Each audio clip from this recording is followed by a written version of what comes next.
প্রত্যেকটা news channel বলছে যে শাকিব খান তৃতীয় বিয়ে করতে যাচ্ছে, কিন্তু জনকণ্ঠ থেকে শুরু করে অনেক বিখ্যাত পত্রিকা 2022 সালে নিউজ করেছে আমার ছেলেটা হুবহু শাকিবের মতো রাত্রি।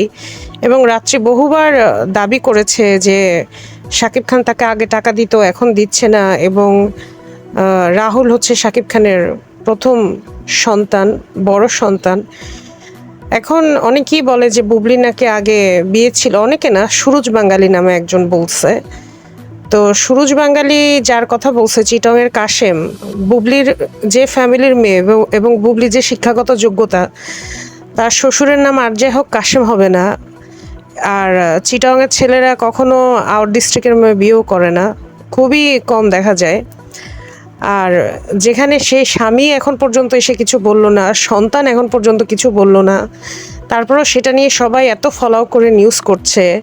কিন্তু শাকিব খানের সাথে রাত্রির সম্পর্ক আছে, বিয়ের সম্পর্ক ছিল, তাদের একটা সন্তান আছে, সেটা তো স্বয়ং রাত্রি নিজে বলেছে এবং এফডিসির অনেকেই সে ব্যাপারে সাক্ষ্য দিয়েছে।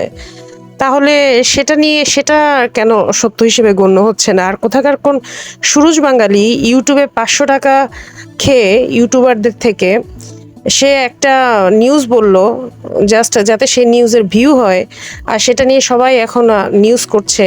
তো রাত্রি যে স্বয়ং নিজের মুখে স্বীকার করলো, সেটা নিয়ে কেন নিউজ হচ্ছে না? তখন কেন তাকে আপনারা মানসিক রোগী বানিয়ে দিচ্ছেন? তাহলে এটা তো শাকিব খানের তৃতীয় না, এটা তো শাকিব খানের চতুর্থ বিয়ে। 4টা বিয়ে তো প্রকাশ্যেই এসেছে, আরও যে কত বিয়ে অপ্রকাশ্যে আছে সেটা একমাত্র শাকিব খানই বলতে পারবে। অবশ্য শাকিব খানের জন্য বিয়ে আলাদা কোনো অর্থ বহন করে না, কারণ বিয়ের যে ভ্যালু, মর্যাদা, সেটা শাকিব খানের মতো পুরুষ দিতেও জানবে না।